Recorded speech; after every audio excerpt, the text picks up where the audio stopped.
Assalamualaikum warahmatullahi ta'ala wabarakatuh. Alhamdulillahirabbil alamin wa bihi nasta'in ala umuri dunya waddin.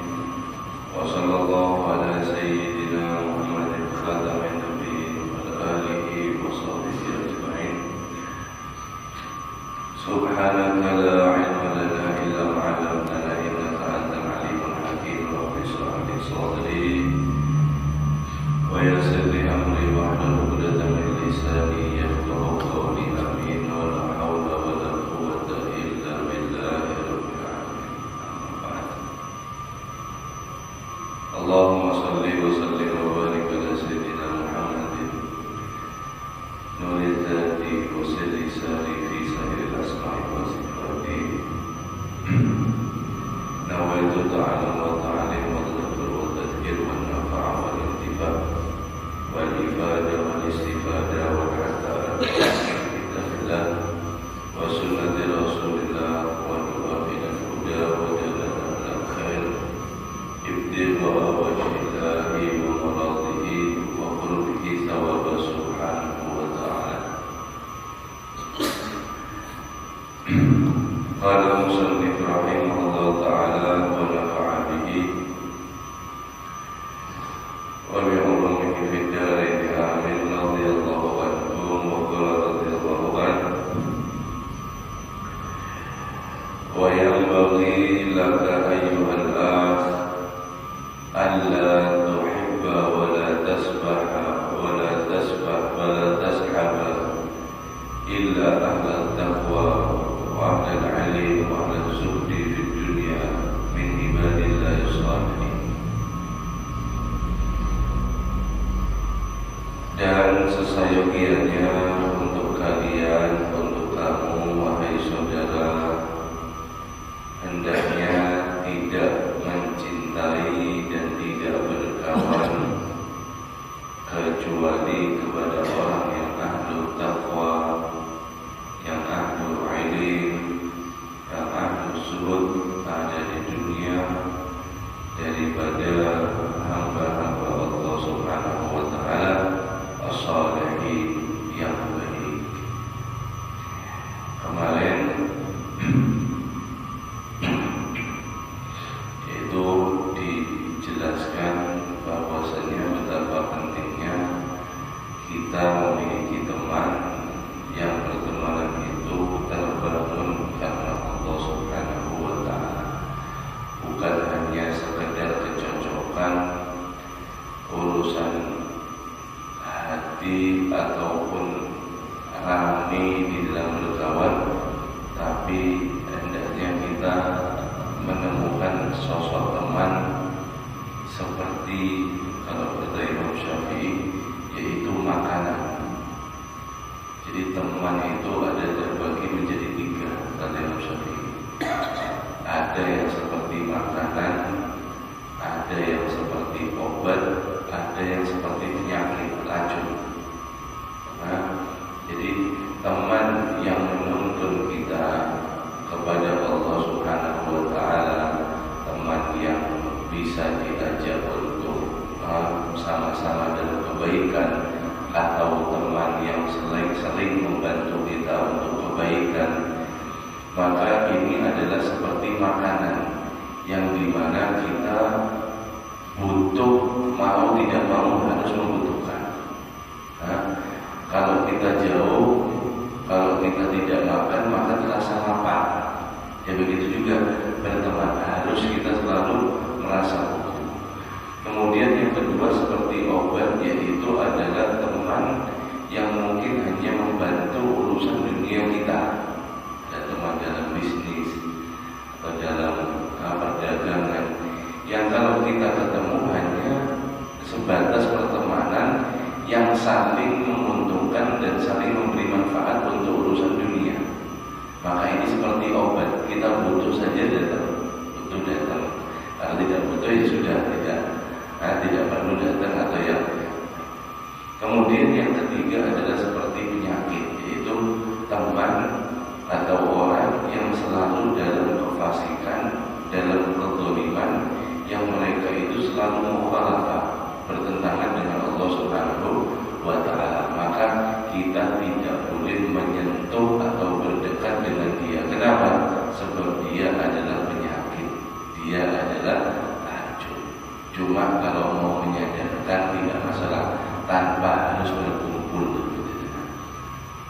kesian ada yang mendakwainya gini-gini, ya tidak apa-apa, harus kita wajib mendakwai mereka, mengajak mereka ke jalan kebaikan tanpa harus kumpul. Yang masalah di sini itu berkumpul bertemannya itu yang dibahas. Maka kata Imam Al-Haddad, hendaknya mencari sosok teman, sesosok sahabat yang mereka itu ahli takwa, selalu takwa dalam ketakwaan kepada Allah, ahli ilm dan ahli zuhud, yang mereka itu zuhud ada di dunia, bukan malah berteman dengan orang yang hiris ala dunia, ambisi terhadap dunia. Nah ini bisa sampai melupakan akhirat akhirnya bersenang-senang terus di atas dunia, sebab karena ambisinya terhadap dunia tanpa memikirkan setelah kematian dan juga memikirkan daripada akhirat. Maka hendaknya ahli zuhud, orang yang zuhud. Nah, itu dari riwayat daripada Nabi SAW. Orang datang dan bertanya kepada Rasulullah, ya Rasulullah, dullani ala amalin idza amiltuhu ahabbani Allah wa ahabbani nas. Ya Rasulullah, kasih aku satu amalan, ketika aku mengamalkan amalan tersebut, Allah cinta kepadaku dan semua manusia cinta kepadaku.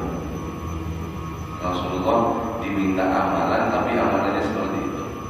Dijawab oleh Rasul sallallahu alaihi wasallam, faqala sallallahu alaihi wasallam, ishhad fid dunya yuhibbukallah, ishhad fi aydin nas yuhibbukan nas.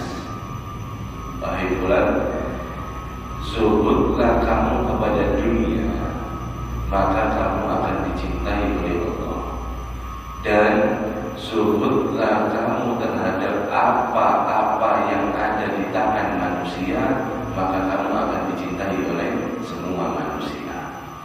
Artinya, jadi zuhud itu adalah orang yang tidak dikendalikan dengan dunia. Zuhud itu dunia tidak menguasai diri kita. Oh, orang ini sugih, orang ini berarti kada zuhud, belum tentu. Bukan zuhud itu diartikan orang yang fakir, miskin, kada mau dunia, kada mau. Bukan. Zuhud itu adalah orang yang tidak diperdaya dengan daripada dunia. Baik dia fakir atau miskin, baik dia kaya atau yang lainnya. Maka dengan kita zuhud kepada dunia, yang dunia ini merupakan di tangan saja, tidak sampai daripada di hati, maka itu akan membuat Allah cinta. Dan kita zuhud, kita tidak pernah peduli atau tidak pernah kiri hasud ada apa-apa yang di tangan manusia, maka manusia semuanya akan suka kepada kita.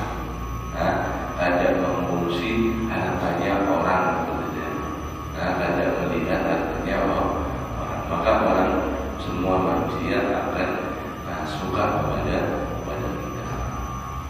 Sebab awliyail mu'minin, dan juga cinta atau berteman kepada awliyail mu'minin, kepada orang-orang wali daripada kalangan kaum.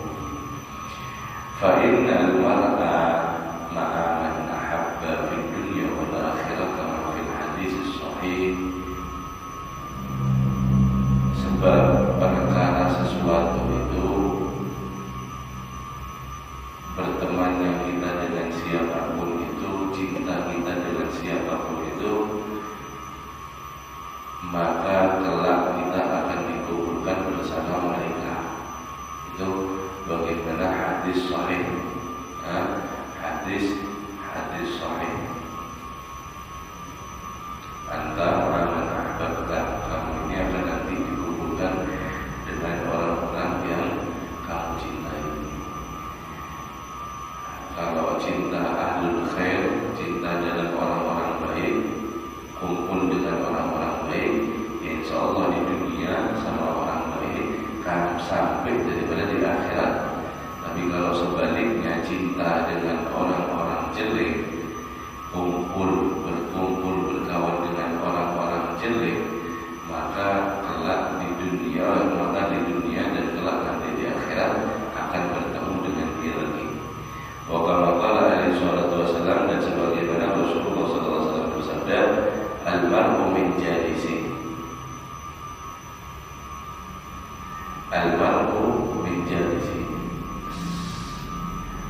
satu perkara atau semua perkara itu tergantung daripada teman duduknya, kata Rasulullah. Wal mar'u ala dini khalili, dan juga seseorang ini akan mengikuti sifat daripada temannya di dalam beragama. Dia akan tergantung agamanya kepada temannya, kata Nabi. Falyanzur ahadukum man yukhalil, maka perhatikanlah, kata Nabi, siapa di sekitar antara kalian, yaitu siapa yang berteman dengan siapa, hendaknya diteliti. Jadi hadirin, kalau sudah daripada temannya seperti itu, kata Rasulullah SAW, itu tergantung sifat dan juga agama, itu tergantung teman setiap yang sehari-harinya, yaitu pengen tahu sifatnya orang itu, lihat temannya, kata Rasulullah.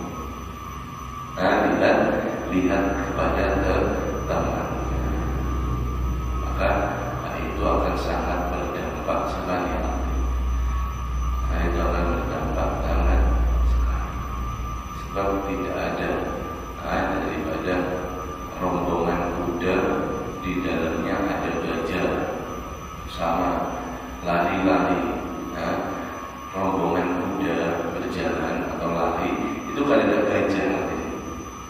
Sebaliknya ketika gajah berkumpul itu tidak ada kuda, dan seterusnya seperti itu. Dan seterusnya seperti itu. Jadi semua itu tergantung siapa dengan dia jalan. Dia jalan siapa, ya itu, kata Nabi SAW. Falyanzur, kalau kamu ingin melihat, lihatlah siapa temannya, berarti dia seperti itu kamu. Dia bilang itu besar. Baik, hadirin, ini adalah satu yang sangat penting dalam agama, yaitu memilih teman. Wa qala alaihi salatu wassalam, dan Nabi sallallahu alaihi wasallam bersabda, al-jalisus shalihu khairun minal wahdah. Duduk dengan orang soleh, dengan orang yang baik, itu lebih baik daripada sendirian.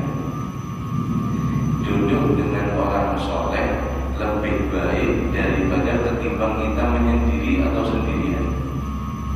Wal wahdatu khairun minal jalisis su'. Adapun sendiri itu lebih baik daripada kita duduk dengan orang yang jelek. Keluar, alhamdulillah masih ada di masjid, ada pengajian, sholat berjamaah, majelis. Keluar, kumpul dengan orang soleh, duduk di tempat yang baik, maka ini lebih baik ketimbang kita di rumah sendirian. Anggap sendirian berzikir mungkin di rumah, atau sendirian di rumah, ini lebih baik kita keluar ketika ada daripada yang baik di rumah. Majelis, pondok pesantren, macam-macam kegiatan baik, soleh, maka afdol kita keluar. Tapi kalau sudah jelek, kita keluar itu ke tempat yang jelek atau bertemu dengan orang yang jelek, maka di rumah itu kita lebih baik. Alhamdulillah, sekitar kita ini masih daripada menentukan dan bagus. Cuma perlu diingat, ada kata ulama dikatakan itu ada zaman syukur, wal ridha bil qulub, wa mulazimati bil buyut hatta antamu. Ada zaman ini, zaman ini baharilah ulama bahari ini ngasih syair, nasihat berupa syair. Ini zaman adalah paling baik zamannya diem. Zaman ada paling baik diem, tidak komentar A, tidak komentar B, tidak ngomongin sana, tidak diem. Ini zaman paling bagus adalah diem. Wa mulazamatil buyut. Kemudian hendaklah kalian selalu berada di dalam rumah. Jangan keluar kalau tidak ada kepentingan. Nah, di dalam rumah. Jangan keluar kalau tidak ada hal yang penting atau yang harus daripada ada hajatnya. Waridha bil, dan kalian puas dengan rezeki yang ada. Cukup, merasa puas dengan rezeki yang ada. Ila antamut, sampai kamu mati dalam pada husnul khotimah. Itu saja jawabannya. Nah, ini hadirin melihatkan betapa bahayanya zaman yang bahkan ini ditulis atau diucapkan oleh ulama bahari, apalagi zaman kita sekarang. Maksudnya ulama kita disuruh memperbanyak di rumah itu supaya kita keluar tidak ketemu ini, tidak mendapatkan berita ini, tidak macam-macam. Artinya di rumah itu bahari sepi. Tapi sekarang hadirin, meskipun kita di rumah pun itu masih harus daripada untuk jihad melawan hawa nafsu. Dengan apa? Pertama dengan TV, kemudian kedua hadirin dengan HP. Bahkan kita tidak keluar pun kita bisa dapat informasi dari seluruh dunia yang lewat ini. Kalau yang bahari itu masih TV, kanal, kemudian sekarang diringkes jadi HP masuk satu hadirin. Dan bahkan ini melebihi daripada TV. Maka hendaknya kita bijak menggunakan HP. Nah, kita bijak menggunakan HP tersebut. Sebab hadirin, kalau HP ini minta maaf, kalau isinya teman yang kada baik, masuk grup sana, masuk grup sini, itu kemungkinan besar kita gambar-gambar yang ada manfaat, bahkan ada gambar-gambar yang dilukai oleh Allah itu masuk kepada HP kita, dan kita melihat kabar berita yang ini, berita yang ala kulli hal.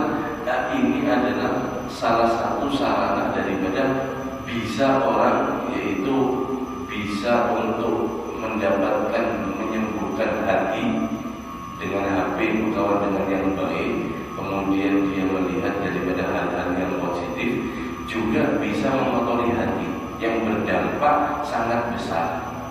Sebab hadirin, zaman sekarang terutama anak-anak yang muda atau terlebih mungkin anak-anak kita masih muda-muda, mereka itu lebih banyak sahib jalisi hadat Jawa, teman duduknya yang paling banyak setiap hari, ya ini HP mereka.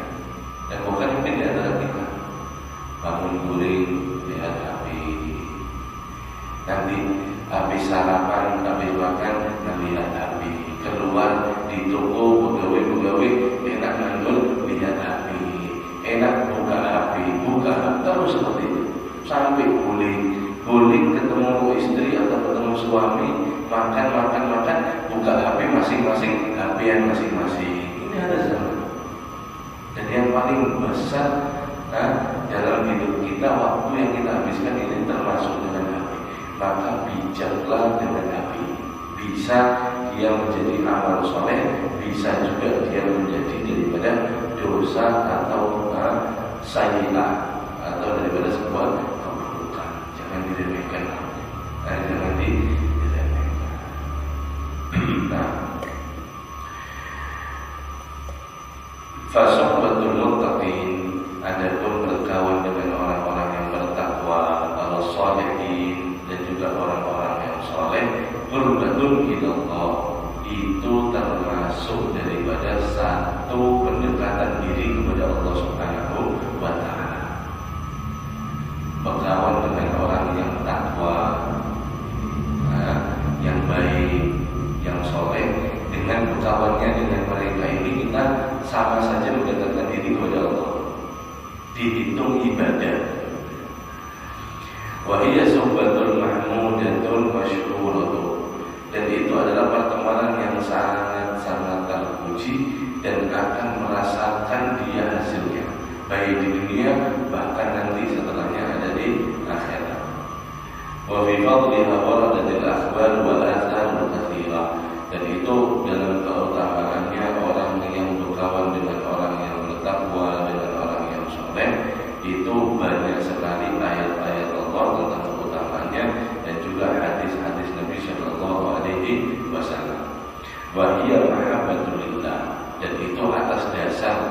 landasan terbangunnya pertemanan karena cinta, karena Allah Subhanahu wa Ta'ala. Wa fillahi allati 'azama fadluha wa thawabuha. Dan di sisi Allah Subhanahu wa Ta'ala itu sangat-sangat agung keutamaannya dan juga pahalanya. Wa tafa'a fadluha wa mahalluha minad-din. Dan akan diangkat kedudukan dia dan tempatnya di agama ketika mendapatkan teman yang takwa dan soleh. Ini adalah memiliki kedudukan yang sangat tinggi, yang sangat tinggi. Ada sebagian orang soleh itu mengungkapkan keutamaan orang yang berteman dengan orang yang baik. Efeknya beliau mengatakan dalam syairnya, "Bisya'iril asraf wal 'asar asrafan wa mu'asyara ahdali ghaira musyrafi aw matara jidda khasisa muqbilan bisagri lam masara jidda mushafi."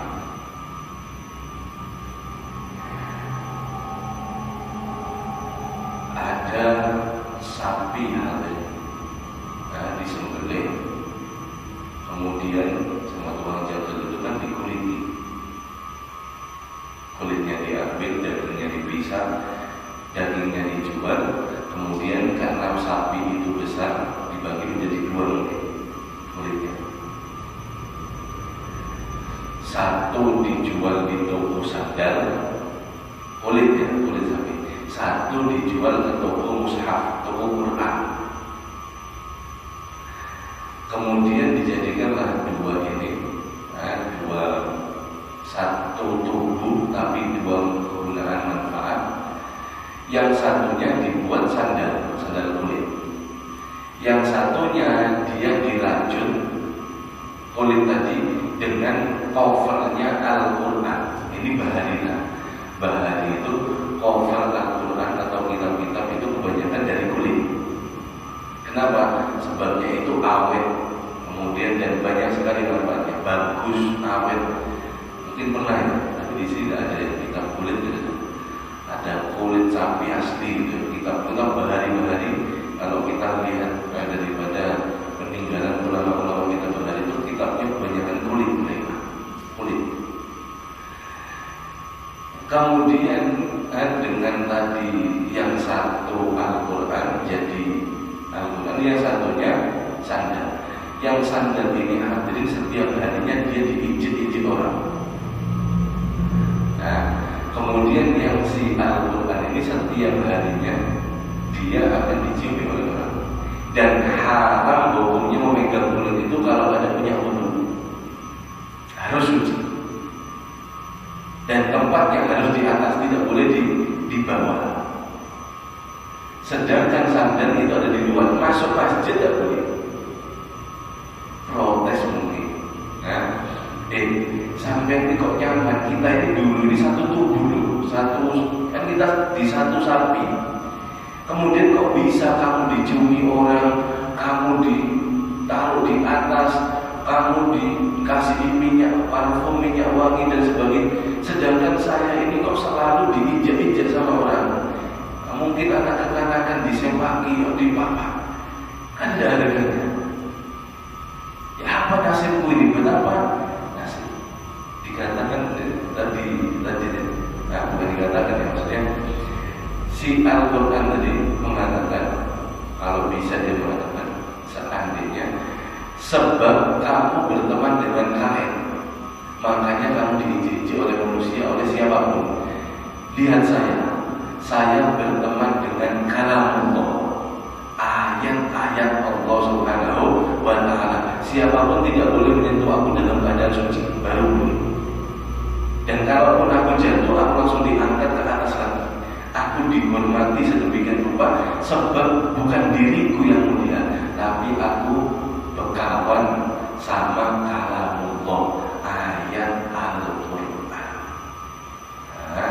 Begitu juga hadirin. Kita ini seperti ini, maka perlu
Ismail